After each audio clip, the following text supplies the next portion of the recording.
आपने शायद सुना होगा, जीवन में सफलता पाने के लिए आपको कठिन मेहनत करनी चाहिए, संघर्ष करना चाहिए और बिना रुके कोशिश करते रहना चाहिए। यह सुनकर हमें लगता है कि यह सबसे सटीक तरीका है। हम विश्वास करते हैं कि जितना ज्यादा हम संघर्ष करेंगे उतना ही हम अपने लक्ष्य को पालेंगे।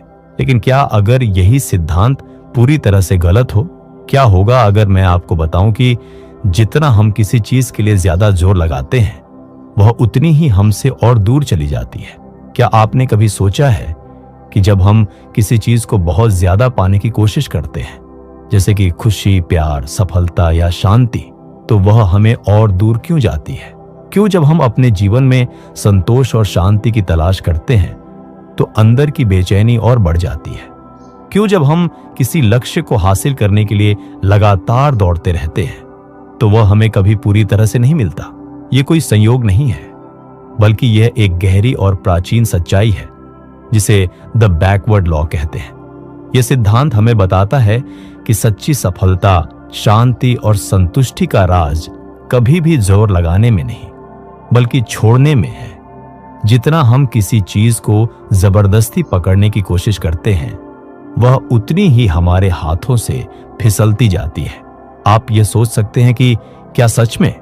हम सब जानते हैं कि सफलता, खुशी और शांति पाने के लिए कड़ी मेहनत करनी पड़ती है। लेकिन क्या अगर असल में कड़ी मेहनत से ज्यादा स्वाभाविक रूप से जीने की कला है और यही हमें हमारी मंजिल तक पहुंचाती है? आपने कभी महसूस किया है कि जब आप बहुत ज्यादा कोशिश करते हैं तो चीजें उलटी दिशा में क्यों जाती हैं? जब आप सोचते हैं कि अब बस और थोड़ा और मेहनत करने से परिणाम आएगा तो आपको लगता है कि कुछ और समय या प्रयास की जरूरत है। यह विचार आपके भीतर एक संघर्ष और असंतोष का जन्म देता है। वहीं अगर आप थोड़ी देर के लिए इस सोच को छोड़ दें और बस उसी क्षण में रहें तो क्या होता है? क्या जब आप खुद को और दुनिया को थोड़ा सा ढीला छोड़ देते हैं तो क्या चीजें अपनी जगह पर नहीं आने लगती?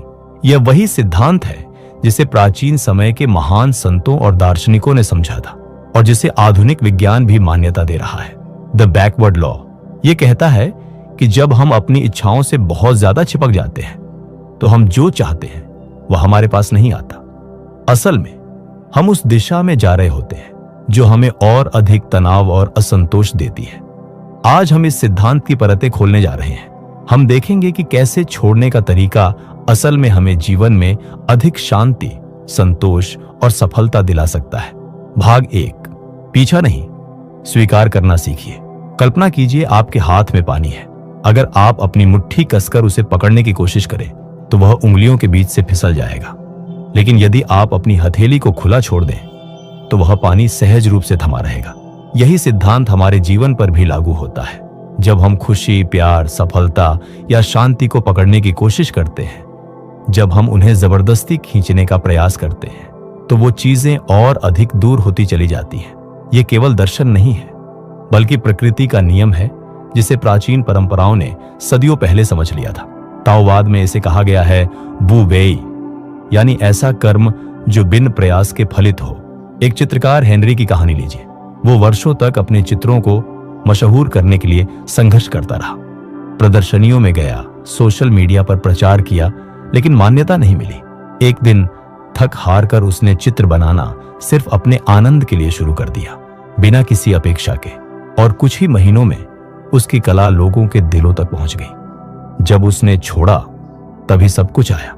हमें बताया गया कि जो कुछ भी चाहिए उसके पीछे दौड़ो, लेकिन सच्चाई यह है जब हम किसी चीज की अति इच्छा करते हैं तो हम उसकी कमी की ऊर्जा प्रसारित करते हैं और ब्रह्मांड हमारी ऊर्जा का ही उत्तर देता है। इसीलिए पहला रहस्य है, जबरदस्ती छोड़िए और स्वीकृति की शक्ति को जानिए। जब हम जीवन को वैसे ही स्वीकार करते हैं जैसे वह है, बिना किसी होना चाहिए कि उम्मीद के, तो जीवन स्वयं हमें वहां ले जाता है जहां हमें होना चाहिए। अब कल्पना कीजिए, एक नदी को वह कभी जोर से धक्का नहीं देती, ना ही पत्थरों से लड़ती है। फिर भी वह चुपचाप पहाड़ों को काट देती है, रास्ते बना देती है और समुद्र तक पहुंच जाती है। यही है वो वे, बिना संघर्ष के, बिना जोर के, सहजता से बहना। इस विचार को सबसे पहले प्राचीन ताओवादी संतों ने समझा और जिया। उनके अनुसार सच्चा कर्म वह होता है जिसमें कोई आंतरिक बल नहीं लगाया जाता, कोई घबराहट या जिद नहीं होती, सिर्फ प्रवाह होता है। आज की दुनिया में हम इससे ठीक उल्टा करते हैं। हर चीज को कंट्रोल करने की कोशिश, हर मोड़ पर योजना, हर पल पर पकड़। लेकिन क्या आपने देखा है कि जब हम किसी काम को जरूरत से ज्यादा सोचकर करने लगते हैं तो वह उलझ जाता है। मनोविज्ञान भी यही कहता है, जब आप कोई परफॉर्मेंस बहुत जरूरी बना लेते हैं तब परफॉर्मेंस एंग्जाइटी पैदा होती है, मन और शरीर में तनाव आता है और परिणाम उल्टा हो जाता है। तो अगली बार जब आप किसी चीज को जबरदस्ती करने लगें, जरा रुकिए, गहरी सांस लीजिए और सोचिए, क्या मैं नदी की तरह बह सकता हूं? भाग दो। इच्छा नहीं, समर्पण में शक्ति है। आपने शायद सुना होगा, जहां चाह है वहां राह है। लेकिन क्या आपने कभी सोचा है, जब इच्छा अत्यधिक हो जाती है, जब वह लालसा बन जाती है, तब राह और भी मुश्किल हो जाती है। यही वह जगह है जहां बैकवर्ड लॉ फिर से सामने आता है। जब हम किसी चीज को जरूरत से ज्यादा चाहते हैं, प्यार, पैसा, सफलता, तो उस इच्छा के पीछे एक भय छुपा होता है। भय कि अगर यह नहीं मिला तो मैं अधूरा रह जाऊंगा। और यही भय, यही कमी की ऊर्जा ब्रह्मांड में प्रतिरोध पैदा करती है। यानी जब हम कुछ को पाने की बेताबी से कोशिश करते हैं तो हम अनजाने में उसकी अनुपस्थिति को और गहरा कर रहे होते हैं। रूमी ने लिखा है, let yourself be silently drawn by the strange pull of what you really love, it will not lead you astray. खुद को चुपचाप उस चीज की ओर बहने दो जिसे तुम सच्चे मन से प्रेम करते हो। वह तुम्हें कभी गलत दिशा में नहीं ले जाएगी। इसका अर्थ यह नहीं कि आप इच्छाएं छोड़ दें, बल्कि इच्छा को जिद में न बदलें। आप बीज बोइए, लेकिन उसकी जड़ें खींच खींच कर न देखें कि कब पेड़ बनेगा। याद रखिए, जो चीज आप सच्चे दिल से चाहते हैं वह आपकी ओर तभी आती है जब आप उसे आमंत्रित करते हैं। भाग 3, छोटे मैं का समर्पण, ब्रह्मांडीय बुद्धि के साथ जुड़ाव। हम सब के अंदर एक छोटा मैं होता है, वह जो हर चीज को कंट्रोल करना चाहता है, सभी रास्ते खुद बनाना चाहता है और हमेशा सही निर्णय लेने की कोशिश करता है। लेकिन क्या कभी सोचा है कि यही छोटा मैं हमारे सामने आने वाले असली धन और संपत्ति को रोकता है? इसीलिए प्राचीन योग और दार्शनिक परंपराएं समर्पण की बात करती हैं। समर्पण का अर्थ ये नहीं है कि आप अपना आत्मसम्मान या आत्मविश्वास खो बैठें, बल्कि यह है अपने छोटे मैं को छोड़कर ब्रह्मांडीय बुद्धि के साथ जुड़ जाना। भगवत गीता में श्री कृष्ण ने अर्जुन से कहा था, जब तुम मुझे समर्पित हो जाओगे तो सब कुछ खुद ब खुद तुम्हारे पास आएगा। यह समर्पण केवल किसी शक्ति या ईश्वर के प्रति नहीं, बल्कि अपने सकारात्मक विचारों और अंतर्दृष्टियों के प्रति है। जब हम अपने छोटे मैं को छोड़ देते हैं और स्रोत के साथ एक होते हैं, तब हम आत्मसात कर लेते हैं उस ब्रह्मांडीय बुद्धि को जो हमारी दिशा को स्पष्ट करती है। समर्पण का अर्थ यह नहीं कि आप अपने प्रयासों को छोड़ दें, बल्कि इसका अर्थ है आप जो कर रहे हैं उसे पूरी तरह से खुले दिल से करने देना और विश्वास करना कि परिणाम स्वयं आपके लिए सबसे अच्छे होंगे। इस समर्पण में शक्ति है, क्योंकि जब आप संसार से कुछ नहीं मांगते तो वह खुद ब खुद आपके पास आता है। भाग 4, जीवन से संघर्ष छोड़ना, स्वीकृति में शक्ति। हमारे जीवन में अधिकांश समस्याएं उस समय उत्पन्न होती हैं जब हम जीवन के प्रवाह से लड़ने की कोशिश करते हैं। हम कंट्रोल करने की कोशिश करते हैं, हर स्थिति को अपने अनुसार ढालने की कोशिश करते हैं। लेकिन इस संघर्ष का परिणाम क्या होता है? अधिक तनाव, अधिक चिंता और सबसे बड़ी बात, अधूरी सफलता। यह ठीक वैसे ही है जैसे कि आप चीनी की बोरी को समुद्र में फेंकने की कोशिश कर रहे हैं। आप जितना कोशिश करेंगे, समुद्र उतना ही उसे और गहरे खींचेगा। यहां पर स्वीकृति और गति की बात आती है। कभी आपने चीनी की बोरी को समुद्र में डालने वाले विचार को अपनाया? नहीं ना? तो क्यों ना हम अपने जीवन में भी इसे अपनाएं। स्वीकृति का मतलब यह नहीं है कि हम अपने लक्ष्य को छोड़ दें, बल्कि इसका मतलब है कि जो कुछ भी हमारे जीवन में हो रहा है उसे हम खुले दिल से स्वीकार करें और जीवन के प्राकृतिक प्रवाह के साथ चलें। मुक्ति और शांति केवल उसी में है जो जीवन के हर पहलू को स्वीकार करता है। जब हम जीवन से न जूझकर स्वीकृति का मार्ग अपनाते हैं, तब हम खुद को उस प्राकृतिक प्रवाह में जोड़ लेते हैं जो हमें सहजता से रास्ते दिखाता है। जैसा कि दार्शनिक शोपेनहायर कहते हैं, जो चीज हमारे हाथ में नहीं है उसे नियंत्रित करने का प्रयास ही हमें दुखी करता है। यह सिद्धांत वास्तव में क्वांटम फिजिक्स के सिद्धांत से भी जुड़ा हुआ है, जिसमें कहा गया है कि हम जिस दिशा में विरोध करते हैं उसी दिशा में हमारी ऊर्जा विस्तारित होती है। उदाहरण के लिए जरा सोचिए, जब आप नदी के खिलाफ तैरने की कोशिश करते हैं, क्या होता है? आप थक जाते हैं और परिणामस्वरूप आप नदी के प्रवाह के विपरीत जाते हैं। अब अगर आप नदी के साथ बहने का निर्णय लें तो आपको सख्त प्रयासों की आवश्यकता नहीं होती, आप बस बिना संघर्ष के बहते हैं। इसी तरह जीवन में संघर्ष छोड़ने से हमारे रास्ते खुद ब खुद खुलने लगते हैं। हमें सिर्फ स्वीकृति और सामंजस्य की आवश्यकता है। आप देख सकते हैं कि स्वीकृति केवल किसी बाहरी परिस्थिति को स्वीकारने का नाम नहीं है, बल्कि यह अपने भीतर की अंतरात्मा और विश्वास से भी जुड़ा हुआ है। आप इस मानसिकता को अपने जीवन में कैसे लागू कर सकते हैं? ये सोचिए, आज आप किस पहलू से संघर्ष कर रहे हैं, उसे स्वीकार करें और देखें कि जीवन खुद ब खुद आपको समाधान कैसे दिखाता है। तो क्या आप तैयार हैं इस बदलाव के लिए? भाग 5, सच्ची शक्ति। आप स्वयं हैं, ब्रह्मांड से अलग नहीं। आपने सुना है ना कि हमें अपनी शक्ति कहीं बाहर से मिलती है, चाहे वह किसी शिक्षक से हो, किसी विचारधारा से हो या फिर किसी बाहरी सफलता से। लेकिन असल में आप ही वह शक्ति है, और यही सबसे बड़ी सच्चाई है जिसे हम अक्सर अनदेखा कर देते हैं। जब आप स्वयं को बाहरी दुनिया से अलग समझते हैं तो आप हमेशा उस बाहरी शक्ति की तलाश में रहते हैं। आप मानते हैं कि आपकी सफलता, आपकी खुशियां या आपकी शांति किसी और के द्वारा निर्धारित की जाती है। लेकिन क्या होगा अगर ये विचार पूरी तरह गलत है? प्राचीन धार्मिक और दार्शनिक शिक्षाएं जैसे कि भगवद गीता, ताओवाद और ज़ेन बुद्धिज्म ने हमें यही सिखाया है।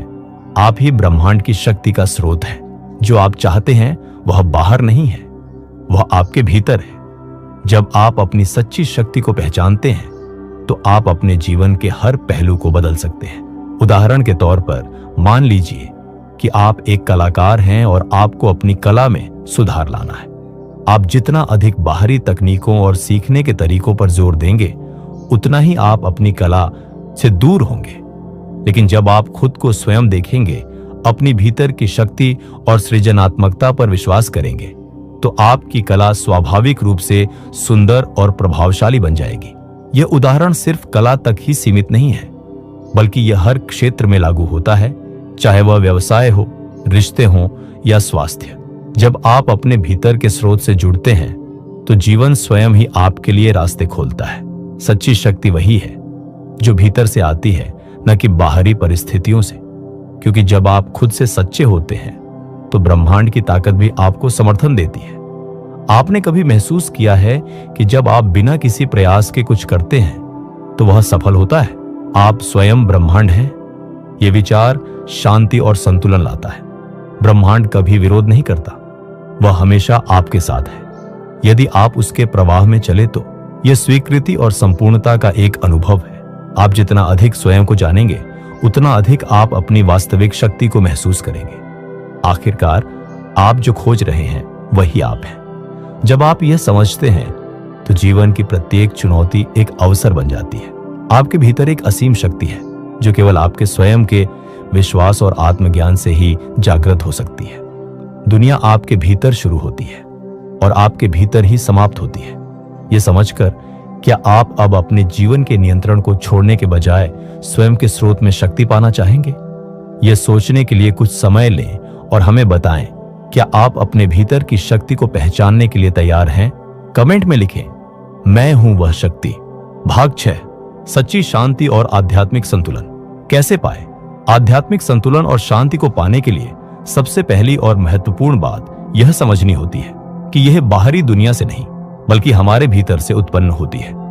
हम अक्सर सोचते हैं कि शांति या संतुलन केवल तभी मिलेगा जब हमारी समस्याएं समाप्त हो जाएं या बाहरी हालात सही हो जाएं। लेकिन यह सब एक भ्रांति है। असल में जब तक हम भीतर से शांत नहीं होंगे, तब तक बाहरी समस्याएं कभी भी हमें पूरी तरह शांति नहीं दे सकती।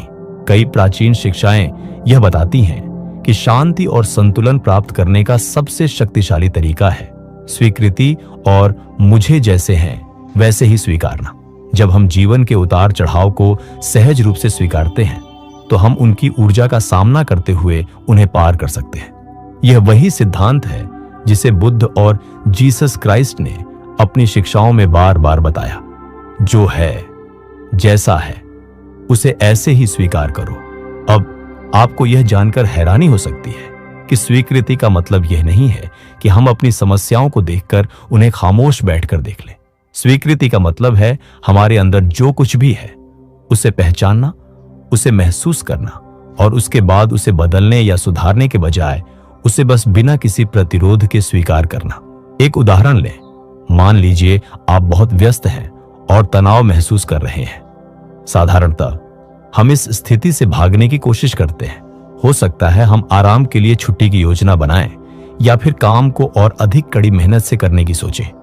लेकिन जब आप इस तनाव को स्वीकार कर लेते हैं बिना यह महसूस किए कि आपको इससे निपटना है, तो आप देखेंगे कि यह खुद ब खुद कम हो जाता है। यह स्वीकृति की शक्ति है। ताओवाद और जैन बौद्ध धर्म में इसे वू वेई कहा जाता है, जिसका अर्थ है बिना प्रयास किए सहजता से कार्य करना। यह सिद्धांत यह सिखाता है कि किसी भी चीज को करने के लिए हमें उसमें अत्यधिक प्रयास या संघर्ष करने की आवश्यकता नहीं होती, बल्कि हमें अपने प्राकृतिक प्रवाह में काम करना चाहिए। जब हम हमें जो कुछ भी मिलता है उसका स्वागत करते हैं और अपने प्रयासों को बलपूर्वक नहीं बढ़ाते, तो हम जीवन के साथ तालमेल बना सकते हैं और इसे बेजोड़ तरीके से जी सकते हैं। यह समझना बहुत महत्वपूर्ण है कि शांति कोई स्थायी लक्ष्य नहीं है जिसे हमें प्राप्त करना है, बल्कि यह एक दृष्टिकोण है। आपका आंतरिक दृष्टिकोण, आपके विचार और आपके दृष्टिकोण ही शांति और संतुलन के निर्माता होते हैं। जब आप अपने आंतरिक दुनिया को शांत करते हैं, तब बाहरी दुनिया भी खुद ब खुद शांत हो जाती है। तो सच्ची शांति पाने के लिए हमें सबसे पहले यह सीखना होगा कि हम अपनी आंतरिक अवस्था को कैसे नियंत्रित करें। यह स्वीकृति, समझ और आत्म प्रेम से आता है। जब आप खुद से प्यार करते हैं, अपने विचारों को स्वीकारते हैं और अपने जीवन के अनुभवों को बिना किसी भय के देख पाते हैं, तो शांति आपकी वास्तविकता बन जाती है। भाग 7, आंतरिक शक्ति का पता लगाना और इसे जीवन में कैसे लागू करें। हमारे भीतर एक अद्वितीय शक्ति है, एक शक्तिशाली ऊर्जा जो हमारे विचारों, भावनाओं और कार्यों को संचालित करती है। यह आंतरिक शक्ति हमारी वास्तविक पहचान है और हमें यह समझने की आवश्यकता है कि जब हम इसे पहचानते हैं और इसका सही उपयोग करते हैं, तो हम अपनी पूरी क्षमता को खोल सकते हैं। आंतरिक शक्ति का मतलब सिर्फ शारीरिक शक्ति से नहीं है। यह मानसिक, भावनात्मक और आध्यात्मिक शक्ति का सम्मिलन है। जब हम इस शक्ति को पहचानते हैं, तो यह हमें न केवल बाहरी दुनिया में सफलता की दिशा में आगे बढ़ने में मदद करती है, बल्कि यह हमें आंतरिक शांति और संतुलन भी प्रदान करती है। लेकिन यह शक्ति हमारे भीतर स्वयं छुपी हुई है और हमें इसे जानने और जागरूक करने की आवश्यकता होती है। आपकी आंतरिक शक्ति आपके विचारों से जुड़ी होती है। जब आप अपने विचारों पर नियंत्रण पाते हैं, जब आप जानते हैं कि आपके विचार ही आपके अनुभव को उत्पन्न करते हैं, तो आप इस शक्ति को सक्रिय कर सकते हैं। यह शक्ति आत्मविश्वास, दृढ़ संकल्प और स्वीकृति के रूप में प्रकट होती है। जब आप यह समझते हैं कि आपके मन की स्थिति आपकी वास्तविकता को आकार देती है, तो आप आसानी से उन विचारों और भावनाओं को बदल सकते हैं जो आपके जीवन को नियंत्रित करते हैं। इस आंतरिक शक्ति को जानने के लिए सबसे पहले आपको अपने भीतर के डर, संकोच और संकोच को पहचानने की आवश्यकता है। इन सभी चीजों के पीछे एक गहरी सच्चाई है। आपसे ज्यादा मजबूत कुछ नहीं है। आपके भीतर कोई ऐसी शक्ति है जो किसी भी परिस्थितियों का सामना कर सकती है, जो किसी भी संघर्ष से परे जा सकती है और जो किसी भी बाधा को पार कर सकती है। एक उदाहरण लें। अल्बर्ट आइंस्टीन ने कहा था, सबसे बड़ी शक्ति वह है जिसे हम अपने भीतर पाते हैं। जब आइंस्टीन ने क्वांटम भौतिकी के रहस्यों का पता लगाया, तो वह इस आंतरिक शक्ति का ही परिणाम था। इसी शक्ति ने उन्हें नए विचारों और दृष्टिकोणों को ग्रहण करने में मदद की। यह शक्ति हर किसी के भीतर छिपी हुई है। आंतरिक शक्ति का एक और महत्वपूर्ण पहलू आत्मविश्वास है। जब आप अपने आप पर विश्वास करते हैं, तो आप बाहरी दुनिया से प्रभावित नहीं होते। आपको यह समझना होगा कि आपके पास अपनी पूरी जिंदगी का नियंत्रण है, और जब आप इसका सही उपयोग करते हैं, तो आपकी स्थिति और दिशा दोनों बदल सकते हैं। यह विश्वास आपके जीवन को नए दृष्टिकोण और सकारात्मक परिणामों से भर देता है। अब सवाल यह है, आप अपनी आंतरिक शक्ति को कैसे पहचान सकते हैं? आंतरिक शक्ति को पहचानने के लिए सबसे पहली बात यह है कि आपको अपने भीतर शांति और संतुलन खोजने की आवश्यकता है। आप यह शांति केवल उस समय पा सकते हैं जब आप अच्छे विचारों को पोषित करते हैं, अपनी भावनाओं को नियंत्रित करते हैं और अपने आत्मविश्वास को जागृत करते हैं। जब आप यह सब करते हैं तो आप देखते हैं कि आपके भीतर की आंतरिक शक्ति धीरे धीरे उजागर होती है। यह शक्ति न केवल आपके जीवन की दिशा तय करती है, बल्कि यह आपको हर कदम पर विश्वास और साहस देती है। आप अपनी आंतरिक शक्ति को जितना ज्यादा पहचानेंगे, उतना ही आपकी जिंदगी में सफलताएं बढ़ेंगी। क्या आप तैयार हैं अपनी आंतरिक शक्ति को पहचानने और इसे जीवन में लागू करने के लिए? उदाहरण के लिए, स्वामी विवेकानंद ने अपने जीवन का उद्देश्य बहुत स्पष्ट रूप से पहचाना था, भारत को आत्मबोध और आत्मगौरव से जागृत करना।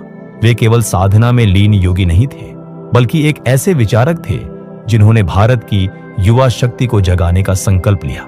जब उन्होंने अपने भीतर इस उद्देश्य की स्पष्टता पाई, तो उन्होंने अपने समस्त ज्ञान, ऊर्जा और तपस्या को उसी दिशा में समर्पित कर दिया। 1993 में शिकागो धर्म महासभा में जब उन्होंने अमेरिका के भाइयों और बहनों कहकर भाषण की शुरुआत की, तब वह केवल शब्द नहीं थे, वह भारत की आंतरिक शक्ति का जागरण था। यह तभी संभव हुआ जब उन्होंने अपने उद्देश्य को गहराई से समझा और पूरी निष्ठा से उस पर चलने का निश्चय किया। सकारात्मक मानसिकता को अपनाना।